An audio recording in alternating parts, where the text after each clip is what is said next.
anything. So a lot of good stuff, a little bit of a scrimmage at the end, but mostly just going over offensive and defensive concepts, drill work, and it's a good day.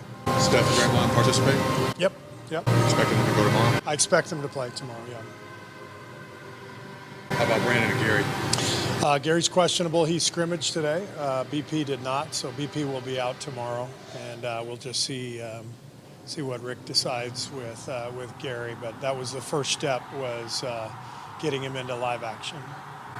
We've talked a little bit about dropping all the Terry Stotts stuff earlier. About what? I'm sorry?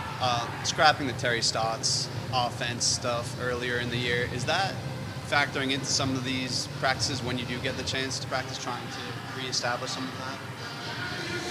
No, that was more conceptually. We looked at a lot of stuff in camp, matching our personnel. And so we just felt the reason we went away from some of it was we just didn't like the fit with certain lineups on the floor. And so we're still running a little bit of it conceptually, but it's kind of more of a hybrid. But this happens every year. You kind of go through some new things in camp, and you throw some stuff out, keep some stuff, and so that's kind of where we've evolved to this point. Coach, when you look at where you are kind of standing in the West, like the record you have is 5,500. Is this a kind of like a product of just being in a really tough, obviously, conference and just being in the West in general, or do you feel like there's kind of other factors at play? It's all of the above. I mean, the West is loaded, so you don't get any easy nights, but not that there's any easy nights in the NBA anyway. It's everybody's got talent.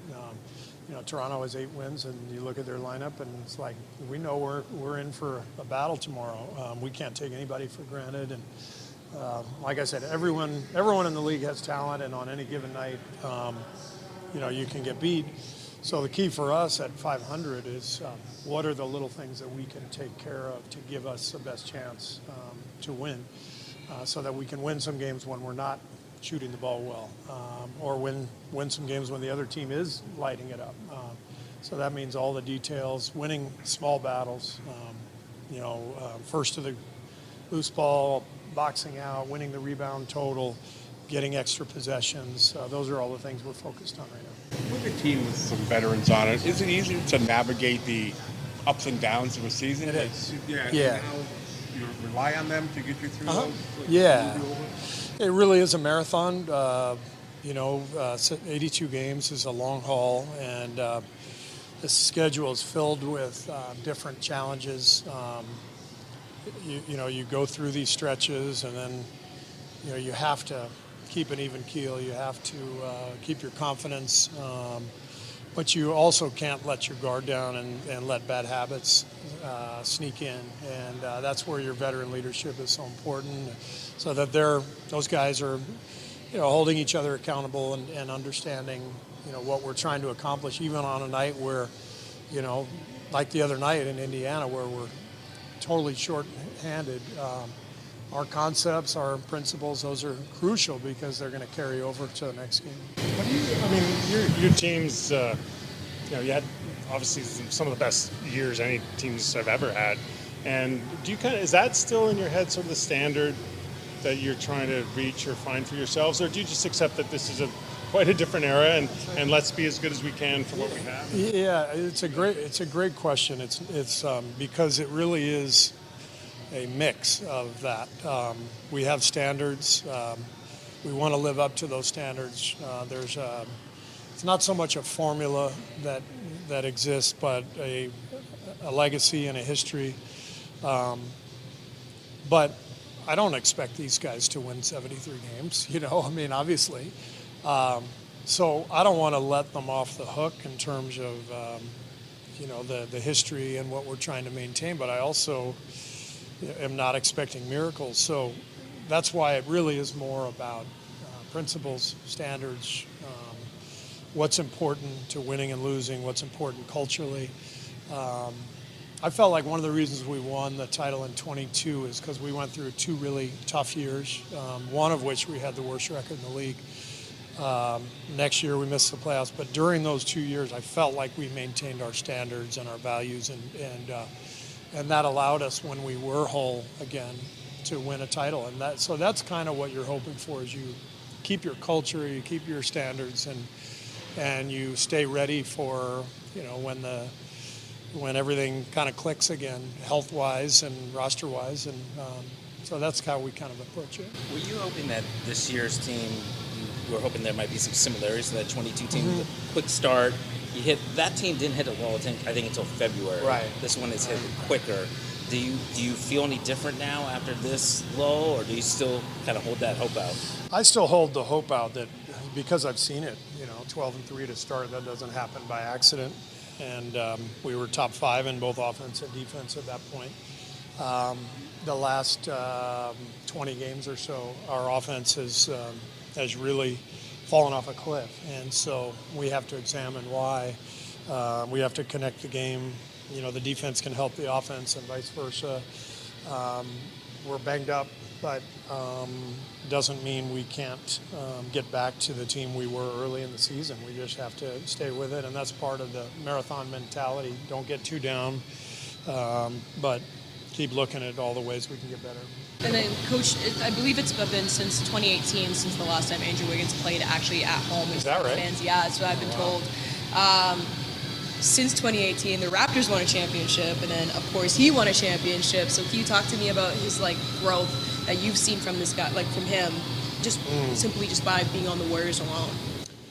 Yeah, I mean, we love Wiggs so much. He's such a great teammate, great human being. The guys, his teammates adore him.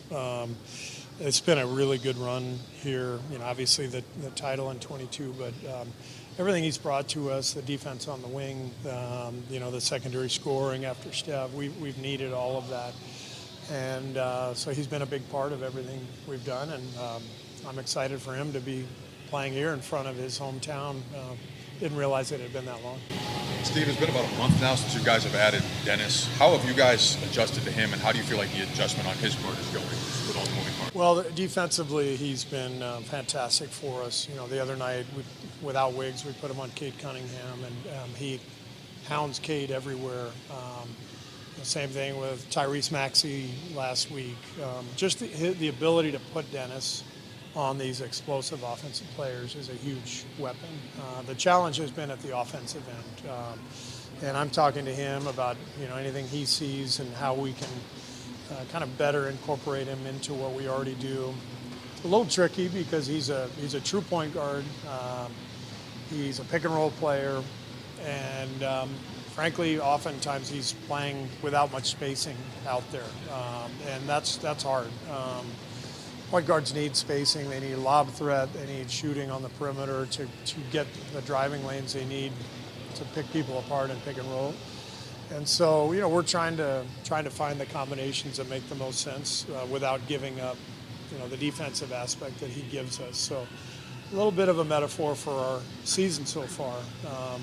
Trying to find the best two-way lineups has been a challenge, with him, but with our whole team.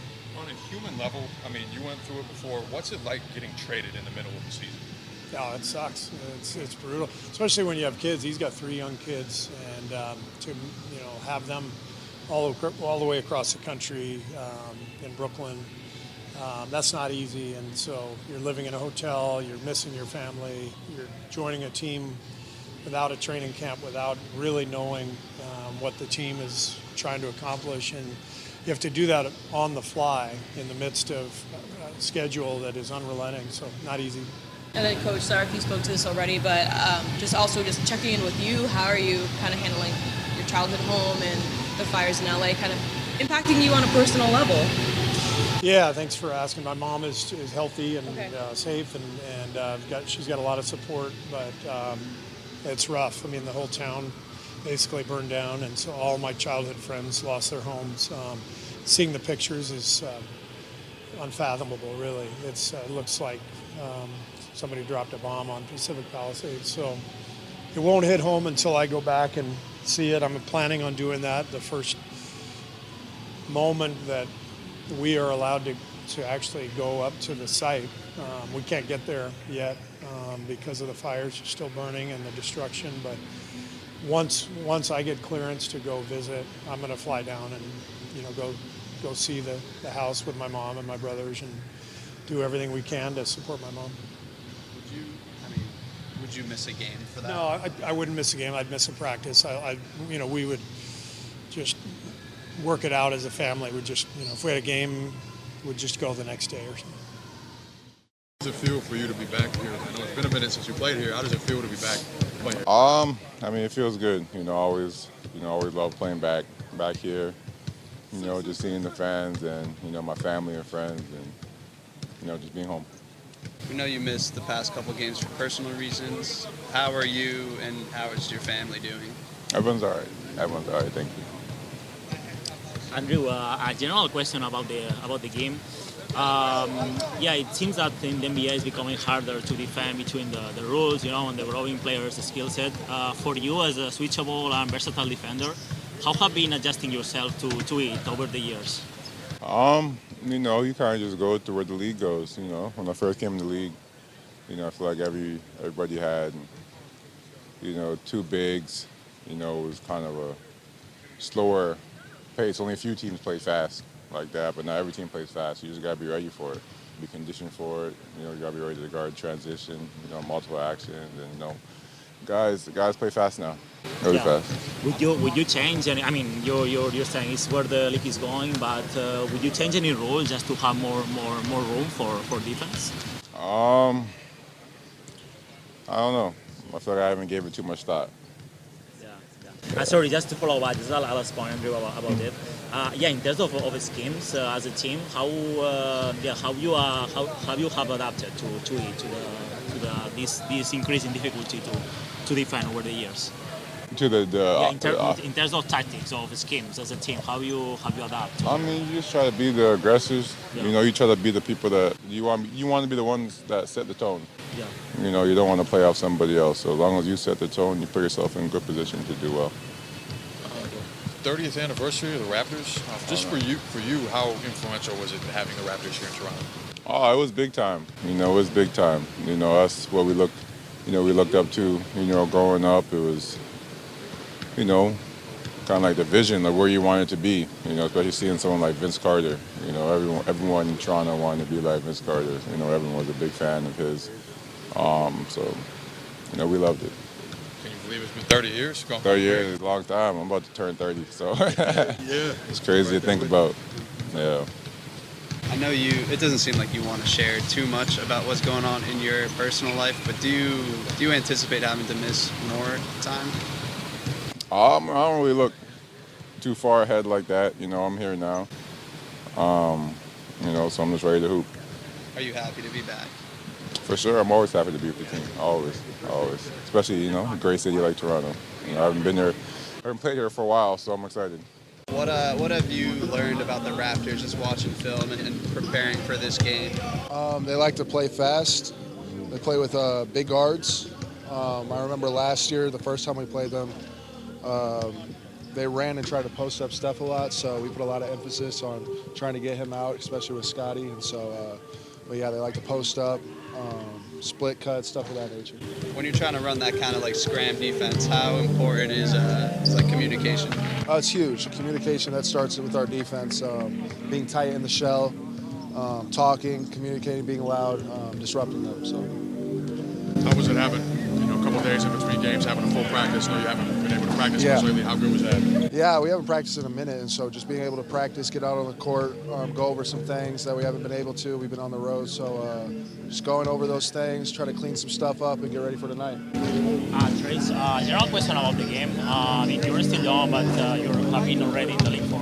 I couldn't hear you. What did you say? No, yes. General question about the game. Obviously, you're still young, but you have been in the league for a few years. It seems that every year, like defending in the NBA, is becoming harder and harder between the rules and the growing players' skill set. Yeah. You, as an interior defender, how are you adjusting yourself to it? Yeah, me and Coach talk about it all the time.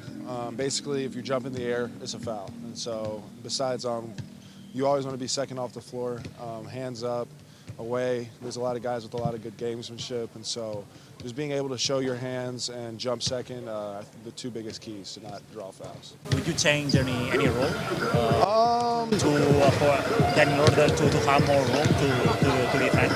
Yeah, I think that the biggest thing that I would probably change is the rip through shot. I think that should always be on the floor. I don't think that should be a shooting foul. So. Isn't that already the case? That's what it should be. Half the time, dudes just go through and then it's a shot. So side to side. Yeah. Always on the floor. Where are you at in terms of how you're feeling with finishing around the rim?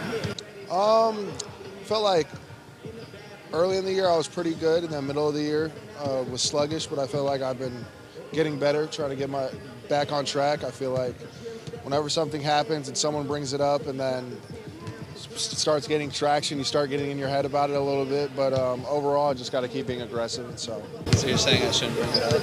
No, you can if you want to. It's all good. It doesn't bother me. So. Is there like part of you that just like I got to dunk everything?